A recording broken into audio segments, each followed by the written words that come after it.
Здрасти, банда! И добре дошли в днешното видео.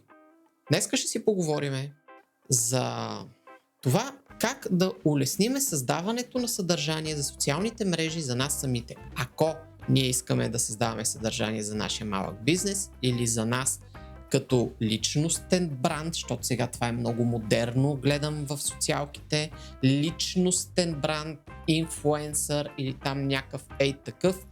Искаш да си известен, ама не знаеш как и не знаеш какво да качваш, пак трябва хората да те слушат за това, че ти си решил какво да им говориш. Почти като мене в YouTube, ама не точно. Защото аз тук се опитвам да споделя моя личен опит в света на фотографията, ама той е на база на някакви 15-20 години снимане от тук там. Не е нещо вау. Ма има хора, които решават, че личностният им бранд е най-важното нещо. Или такива, които имат малък бизнес, искат да започнат такъв и знаят, че им трябва присъствие онлайн, но не са сигурни как да си създадат съдържанието за там, а пък нямат финансовата възможност да си наймат професионалист. Ако това е така, ето ви една концепция, която работи, която е тествана, която се опитвам да прилагам аз лично при мен, за да си поддържам YouTube малко по-активен и да има шортове, но тази година не ми се получава. Защото съм зациклил, най-вероятно. Може да е някаква друга причина. Не знам. Пробвано е, работи в повечето случаи, нали, казвам в повечето, защото в момента при мен не мога да се накарам да го правя. Знам, че работи и че е полезно. Просто така се случва. Започнете да не мислите аз сега какво да снимам, а просто документирайте какво правите ежедневно. Тоест, включвайте си от време на време телефона да ви снима как си проверявате почтата, как отговаряте на имейли, как миете чиниите, как събирате мялната, как готвите. Няма значение. Просто вие правите нещо, което ви е част от ежедневието, било то от ежедневието в бизнеса, било то от вашето лично ежедневие, искате да сте фитнес коуч, поддържате се във форма, за вас това е много важно, готвите си здравословна храна, слагате телефона, почвате да готвите, той ви снима. Слагате телефона, почвате да ядете салата, той ви снима. Слагате телефона, докато сте в фитнеса и правите някакви специални упражнения за предмишници или да я знам, за трицепс, за бицепс, за форцепс, за някакъв цепс там, нали? Защото аз във фитнес не съм влизал от много години и ми личи, но няма значение. Решавате, че искате да го правите това нещо, взимате си едно мини стативче.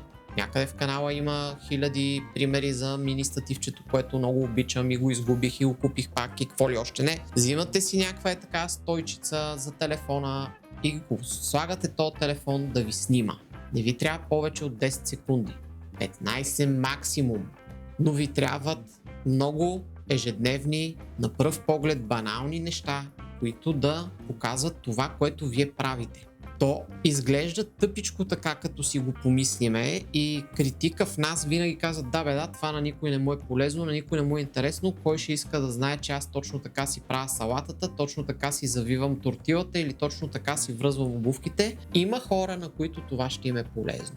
Казвам го, защото ми се е случило да споделям някакви неща, които съм си казал, това хората го знаят тук в YouTube и някой да ми напише коментар в Instagram, това е много яко, мерси, че ми го каза, не се бях сетил. Просто защото, когато си малко по-напред в нещо или си го прави от малко повече време, отколкото другите хора, ти имаш други неща, които мислиш, че трябва да постигнеш и се опитваш да подобриш в себе си, а нещата, които си постигнал, вече си ги забравил и ги имаш за нещо, което е всеобщо знание. То не е така винаги. В смисъл, има ситуации, в които е така, ама в повечето случаи не е така. И в това се убеждавам все по-често и все по-често. И затова, моля ви се, пробвайте го. Вземете си телефона или ако имате екшън камерата, няма значение какво там, нещо с което се снимате, което няма да го мислите колко ще е. Няма да ви затормози, няма да ви мъчи да носите още нещо с вас и да ви това трябва да го мъкна с мене. Ако ще е неприятно като задача, няма да го направите и винаги ще си имате оправдания, че сега не сте с прическа, че сега не сте си направили миглите или някаква друга глупост. Обаче ако сте решили, че трябва да развиете някакъв онлайн канал за каквато и да е цел, без значение, вие си знаете за какво ви е. Просто трябва да се научите на ден по 3-4 неща, които правите всеки ден, ги заснемате за по 10-15 секунди и ги имате. И като ви потрябва да споделите нещо по темата, да кажем за готвене, например, взимате си клипчето с готвенето, слагате един текст и го качвате.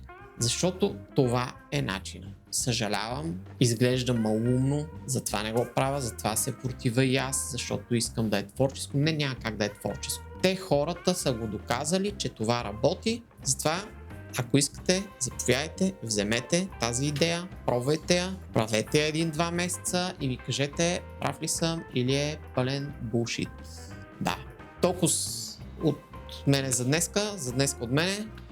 Линкове има долу в описанието, социалки, дискорди, ако не са го спряли вече Дискорда, защото там направиха някаква мизерия, Фейсбук група или всякакви места, на които може да ми пишете с въпроси, предложения и идеи. Ако не искате да е в видеото като коментар, може да ме намерите някъде и да ми напишете лично съобщение. Това е за сега от мен, дано ви е било полезно. Пишете ми какво сте постигнали, какво не сте и за какво да си говорим следващия път.